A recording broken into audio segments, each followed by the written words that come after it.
Sejam todos muito bem-vindos à casa de Irmã Lina e que possamos ser abençoados neste momento. O nosso evangelho de hoje estará a cargo do Senhor Júlio. Vamos aproveitar esta grande oportunidade que está sendo oferecida a todos. Muito obrigada. Boa noite, queridos irmãos do Centro Espírita Irmã Lina. Na palestra anterior, nós estudamos o texto de Lucas, capítulo 7, itens 11 a 17, em que Jesus nos ordena o despertar. Hoje vamos estudar o que Lucas registrou logo a seguir, no mesmo capítulo, nos itens 19 a 22. Esse mesmo fato foi registrado também em Mateus, no capítulo 11, itens 1 a 11. É vulgarmente chamado a dúvida de João. O texto evangélico é o seguinte: diz: João, ouvindo no cárcere as obras do Cristo, enviou seus discípulos para perguntarem a Jesus: És tu aquele que vem ou esperamos outro? Temos a impressão pelo texto que João duvidava ser Jesus o Messias. Entretanto, é uma interpretação errônea. Que Jesus era o Messias, não havia dúvida para João que o reconhecera desde o ventre materno, como diz Lucas no capítulo 1, item 41, quando Maria foi visitar a mãe de João Batista, a Isabel, sua prima. Também era consciente de ser ele o precursor, como está registrado em Mateus no capítulo 3, itens 1 a 6. O mesmo João declarou que não era digno de desatar-lhe as correias das sandálias. Mateus capítulo 3, 11 a 12. Declarou ser precursor predito, como está registrado em João capítulo 1, itens 19 a 28. Ele não queria mergulhar Jesus porque não se julgava digno, conforme registra Mateus, no capítulo 3, itens 13 a 15.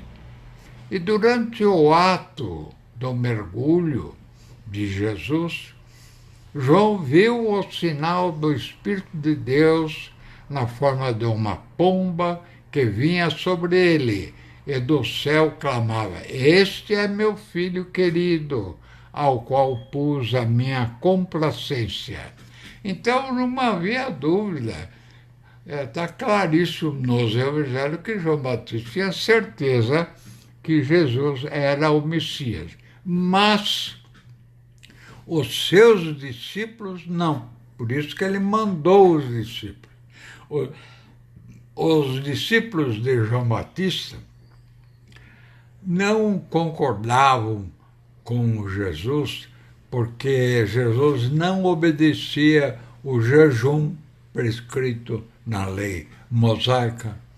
Jesus fazia curas em dia de sábado, e etc. Então os discípulos, não tinham essa certeza que João tinha sobre Jesus ser o Messias. Na prisão, João percebia que seu fim estava próximo e preocupava-se com a sua missão de ser o precursor do Messias.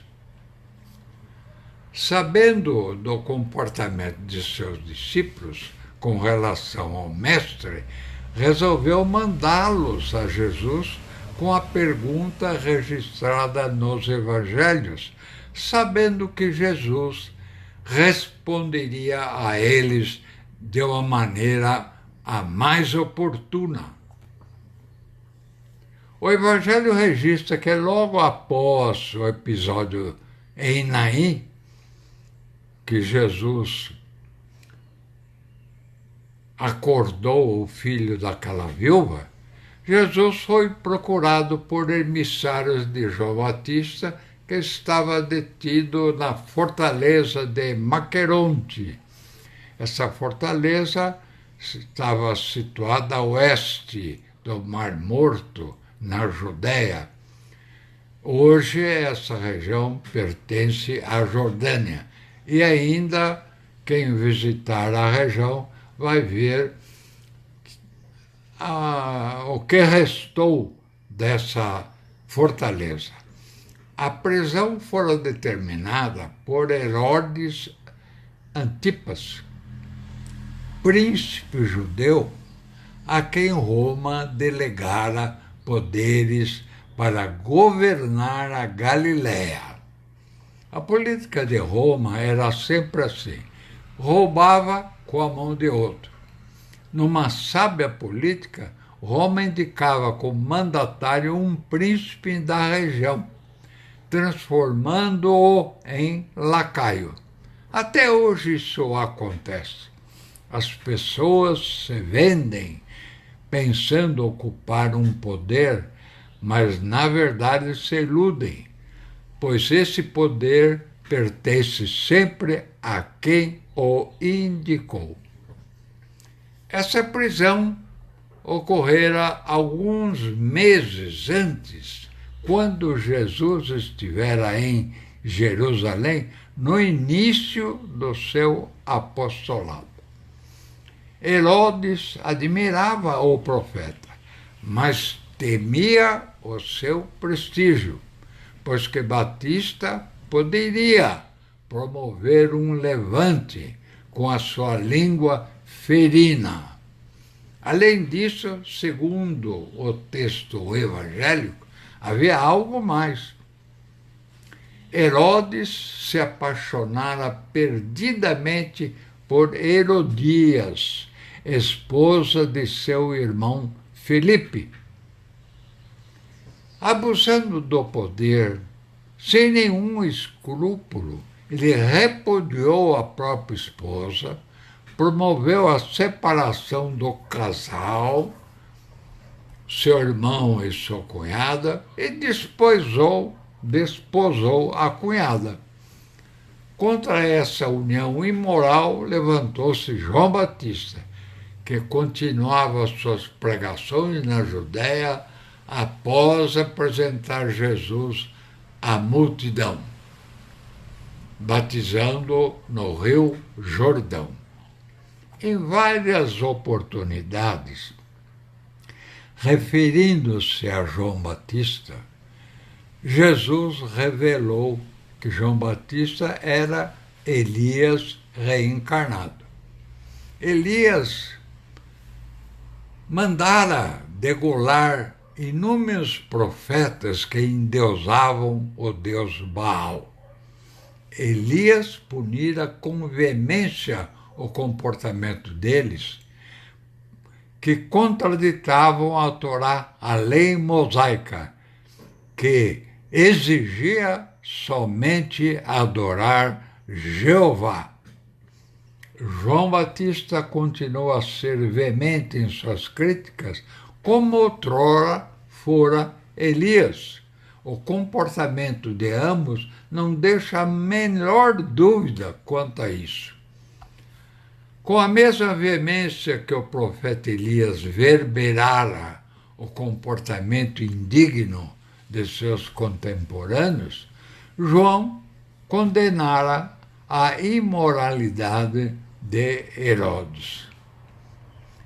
Irritada com essas acusações, Herodias teria sido a grande responsável por sua prisão e morte, influenciando o segundo marido. É explorada na literatura e no cinema a cena em que Herodes se propõe a atender a qualquer desejo da enteada, filha do primeiro casamento de Herodias, após uma dança em que a jovem literalmente hipnotizara o monarca com a sua sensualidade. A tradição nos diz que o seu nome era Salomé. Sob orientação da genitora, Salomé pediu a cabeça de João Batista.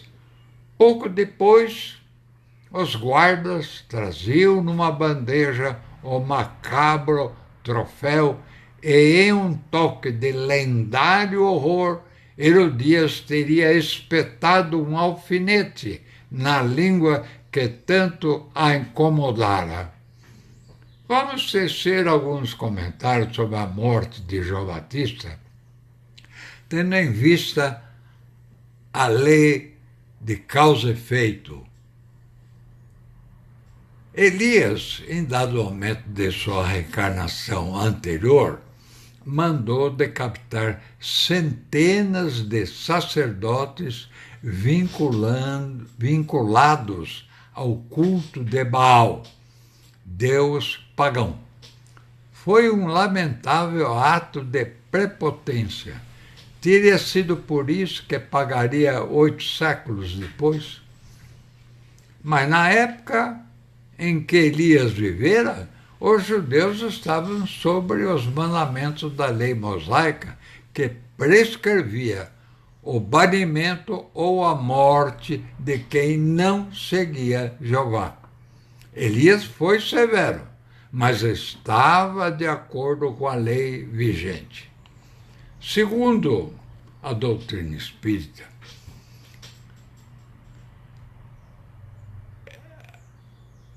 a lei de causa e efeito, ela não é peremptória, depende de nosso comportamento. Acontece que João Batista continuava sendo intolerante e intransigente, por isso a lei permitiu que fosse decapitado. Quem era João Batista? Jesus nos diz em Mateus capítulo 11, em verdade vos digo que não apareceu entre os filhos de mulher outro maior que João, o Batista. Mas o menor no reino dos céus é maior do que ele. João reencarnou com uma nobre missão. O Pai lhe deu uma nova oportunidade de ser o precursor do Messias. Mas ele continuava com os vícios anteriores e por isso é que ele foi punido pela lei do karma. Segundo os evangelhos, há 2 graus de evolução. Os nascidos de mulher, que são aqueles ainda sujeitos às reencarnações, e os filhos do homem, aqueles que não mais estão sujeitos. Essa passagem deixou claro que, para João, embora o maior dos nascidos de mulher, não seguia a recomendação de Jesus de amar o próximo. Faltava-lhe o exercício de virtudes evangélicas, como a prudência, a compreensão, a tolerância, que haviam de suavizar o seu karma. Precisamos assinalar esse ensinamento para suavizar o pagamento de nossas dívidas do passado, o nosso karma. Conforme o nosso comportamento atual, é que nós vamos pagar com suavidade ou mais grave ainda do que a gente supunha. O que é karma? Karma é a somatória das boas e das más ações que alguém pratica em suas vidas, capaz de determinar o que irá acontecer com essa pessoa numa vida futura. Intransigente, sempre pronto a verberar as fraquezas humanas, João envolveu-se com o que estava acontecendo. Acabou sendo preso e decapitado, segundo a lei do karma. João Batista ainda estava imbuído daquele espírito da raça. Ele esperava um Messias que libertasse o povo judeu, conduzindo-o à sua gloriosa destinação. Esse Messias deveria ser um grande guerreiro, que reuniria as tribos de Israel e expulsaria o dominador romano. Seria um novo Moisés, capaz de agir com braço forte, impondo seus princípios, castigar os maus e recompensar os bons. O comportamento de Jesus, sua mansidão e humildade, a sua convivência com pecadores, como Maria Madalena, e publicanos que arrecadavam impostos, como Mateus, tudo isso teria chocado o filho de Zacarias. Não conseguiu superar as limitações de seu tempo. Não percebeu que a missão de Jesus transcendia as arraigadas ambições de Israel. Jesus era um mensageiro divino. Sua revelação ultrapassava os limites de um povo ou de uma época. As suas revelações tinham um caráter universal e eterno. Inaugurava um novo estilo de vida. Promovia a iniciação humana nos domínios do amor, que se manifesta no ato de servir, derrubando as barreiras de nacionalidade, raça e crença, para estabelecer o reinado da fraternidade legítima na Terra. Para tão grandiosa realização, não podia dividir homens entre bons e maus, como pretendia João, e proclamar: este é para o reino dos céus, aquele vai para o fogo do inferno. Por isso, convivia com toda a gente, tolerava infinitamente as imperfeições daqueles que o rodeavam, não se cansando de ensinar e ajudar, amparar e socorrer.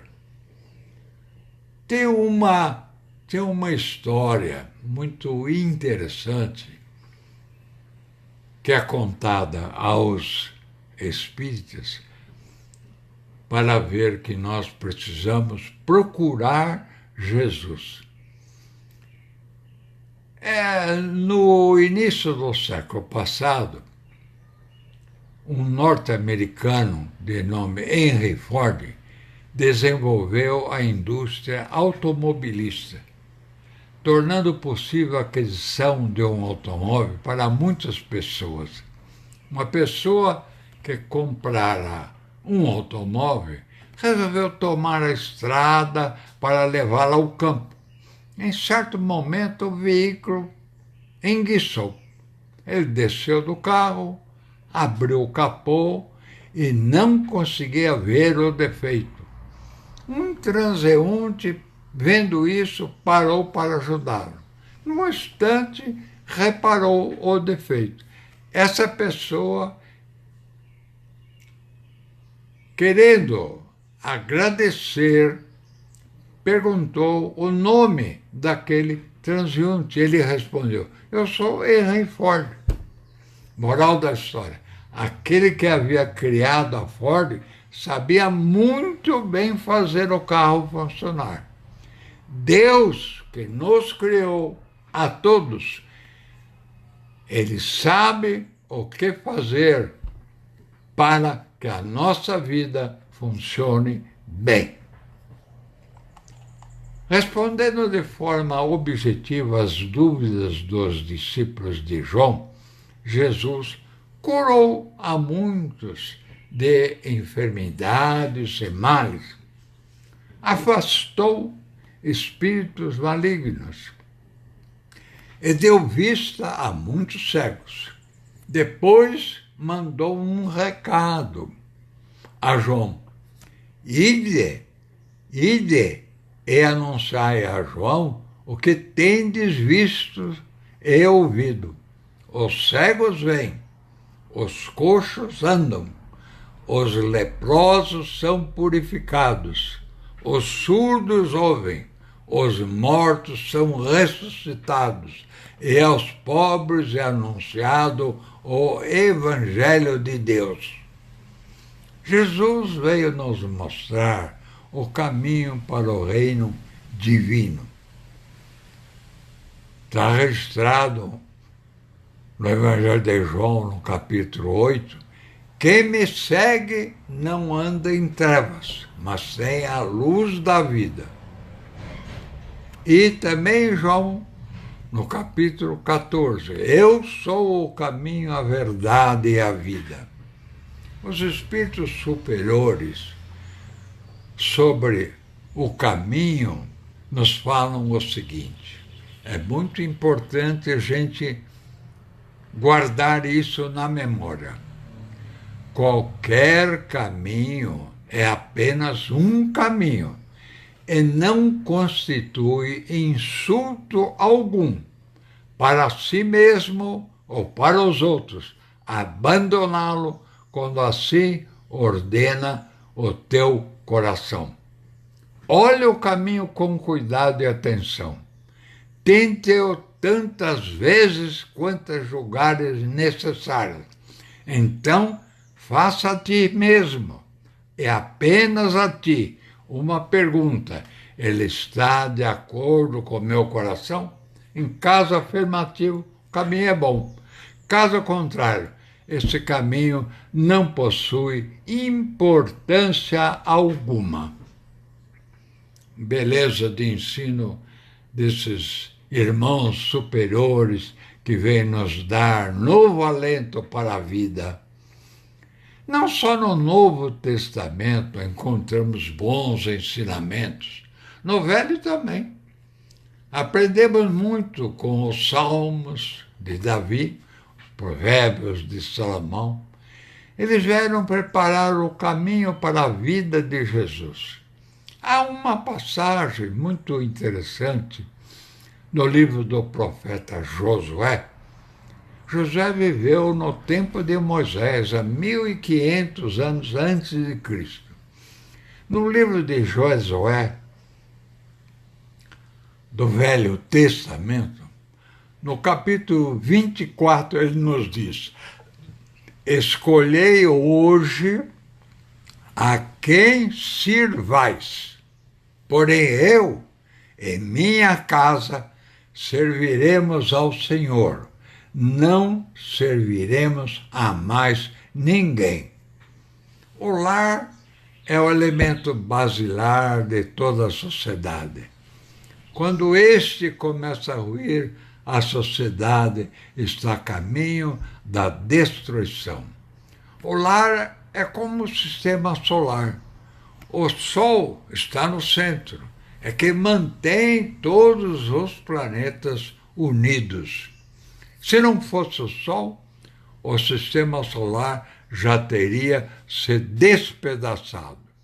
Do mesmo modo, se o Filho de Deus não estiver no centro de nosso lar, ele também vai ser feito em pedaços. Tomem conta disso. Vale a pena viver? Perguntas. Para um grande número de pessoas, a vida não tem sentido algum. Vivem desanimados, aflitos. Mas Deus não criou o homem para viver derrotado, vagando em vão. Ele certamente não estava satisfeito com a condição da humanidade. Ele tinha muitos planos maiores e superiores a seus filhos. Por isso ele enviou seu filho para nos ensinar a viver uma vida abundante e rica. Jesus tirou a religião do campo da teoria e a levou à prática. Jesus nos falou com autoridade. Era mais do que a voz cheia de confiança de um matemático que dá respostas sem hesitar.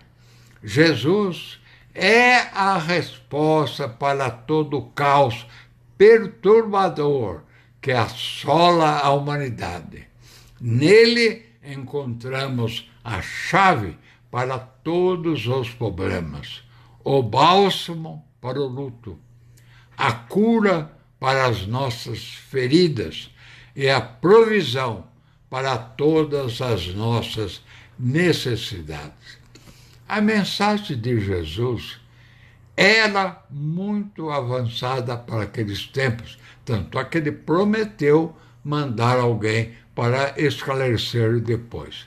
É tão avançada que ainda não a assimilamos devidamente. Estamos mais perto das dúvidas dos discípulos de João Batista. Se detemos alguma sensibilidade, sentimos-nos empolgados com a sublimidade do Evangelho, imbuímos-nos de abençoados ideais, desejamos ardentemente seguir os passos de Jesus. Sonhamos edificar o reino divino em nossos corações.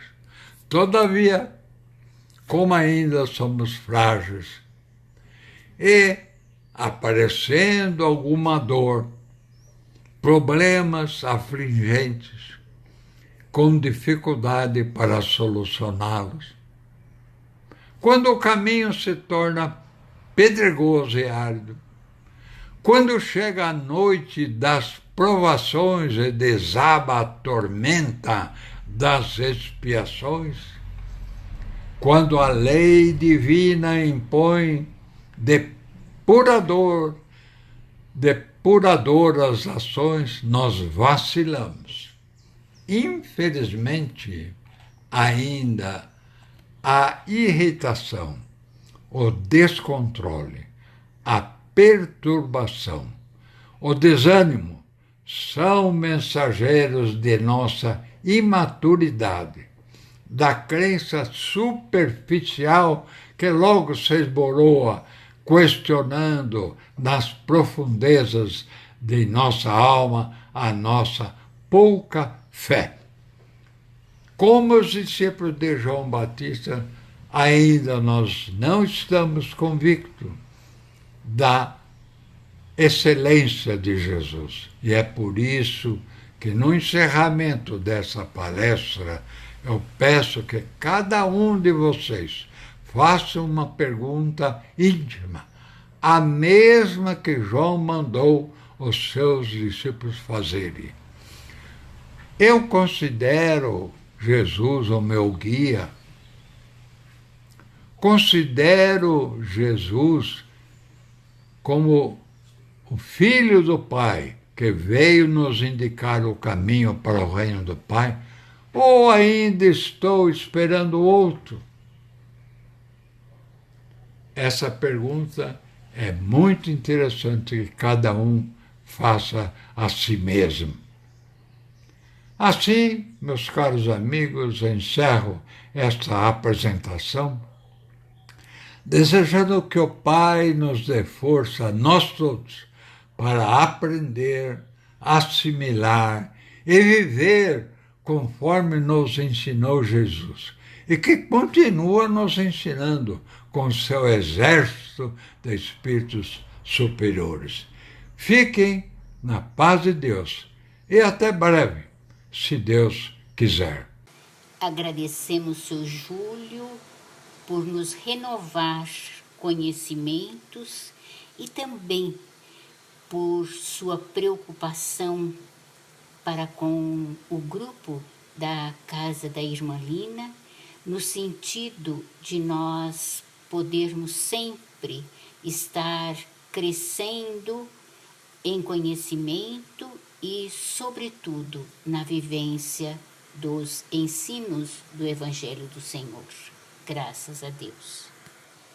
Sabemos que todas as vezes que as criaturas se reúnem em pensamentos de oração, favorece muito a grande luz para iluminar a todos.